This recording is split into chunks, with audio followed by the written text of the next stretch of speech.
নেতাজিকে যেভাবে ধারাবাহিকভাবে অপমান করে এসেছেন অনন্ত মহারাজ, তারপর তার বঙ্গবিভূষণ সম্মান কেড়ে নিল সরকার। তৃণমূল আমলে আপনারা জানেন বঙ্গবিভূষণ সম্মান দেওয়া হয়েছিল অনন্ত মহারাজকে, আর এবার সেই সম্মান তার থেকে কেড়ে নেওয়া হলো।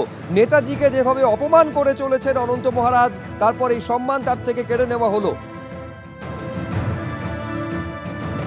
তৃণমূল জমানায় অনন্ত মহারাজকে দেওয়া হয়েছিল এই বঙ্গবিভূষণ সম্মান। নেতাজি বিতর্কে সেই সম্মান কেড়ে নিল বিজেপি সরকার। 21শে ফেব্রুয়ারি এই সম্মান দেওয়া হয়েছিল অনন্ত মহারাজকে, আর 13ই আগস্ট তার থেকে এই সম্মান কেড়ে নিল বিজেপির সরকার।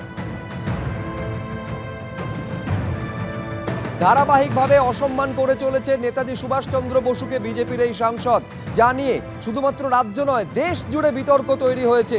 চারিদিকে ছিছি পড়ে গিয়েছে, নিন্দার ঝড় বয়ে যাচ্ছে, কিন্তু তারপরেও নিজের অবস্থানে অনড় রয়েছেন অনন্ত মহারাজ। আর এইবার বঙ্গবিভূষণ সম্মান তার থেকে কেড়ে নিল বিজেপির সরকার।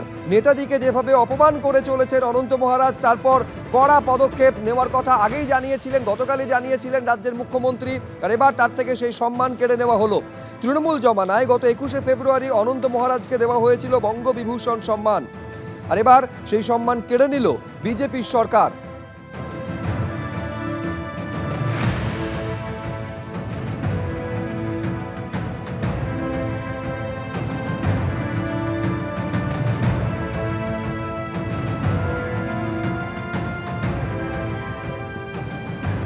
গতকালই মুখ্যমন্ত্রী কড়া বার্তা দিয়েছেন, কিন্তু তারপরেও নিজের অবস্থানে অনড় বিজেপি সাংসদ।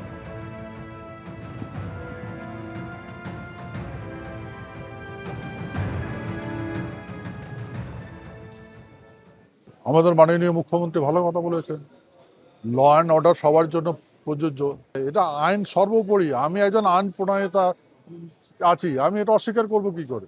কিন্তু কথাগুলো আমি অপমান কাকে করলাম? জেল যদি দিতে কাকে দিতে হবে? আমি তো আমার তো একটা কথা বলিনি, আমি বারবার বলছি আমি এভিডেন্সে কথা বলছি, তত্ত্ব যা বলছে সেটাই বলছি। তত্ত্ব বলার যদি অপরাধ হয়ে থাকে, দেখুন আমি বলছি এটা এটা দেখুন, এটা খসড়া রিপোর্টের এটা আছে। ইনি বলেছে ওয়ার ক্রিমিনাল বলে, আমি তো বলিনি।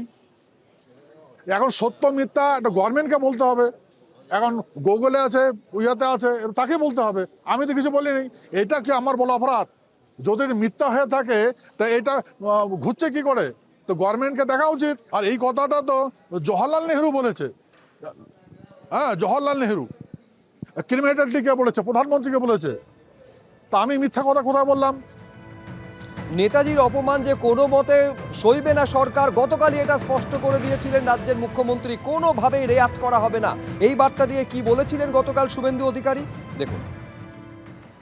সাইবার সেলকে ইনস্ট্রাকশন দিচ্ছি, যেখানে অভিযোগ আমরা পেয়েছি ভারতীয় ন্যায় সংহিতা অনুযায়ী সেকশনে কেস হবে।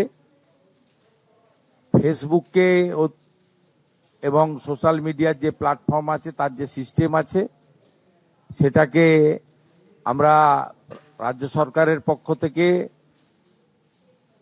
সোশ্যাল মিডিয়া প্ল্যাটফর্মেও তাদের বিরুদ্ধে ব্যবস্থা নেওয়ার জন্য লেখার ব্যবস্থা করছি, এবং নির্দিষ্ট ধারাতে গ্রেপ্তারিও শুরু করার জন্য পুলিশকে নির্দেশ দেওয়া হচ্ছে। আপনারা অবিলম্বে ক্ষমা চেয়ে পোস্ট করুন, নিজেদের পোস্ট ডিলিট করুন। ডিলিট করে দিলেও যে ছাড় পাবেন তা নয়, নির্দিষ্ট সেকশনে পুলিশ ব্যবস্থা নেবে। এবিপি আনন্দ, এগিয়ে থাকে, এগিয়ে রাখে।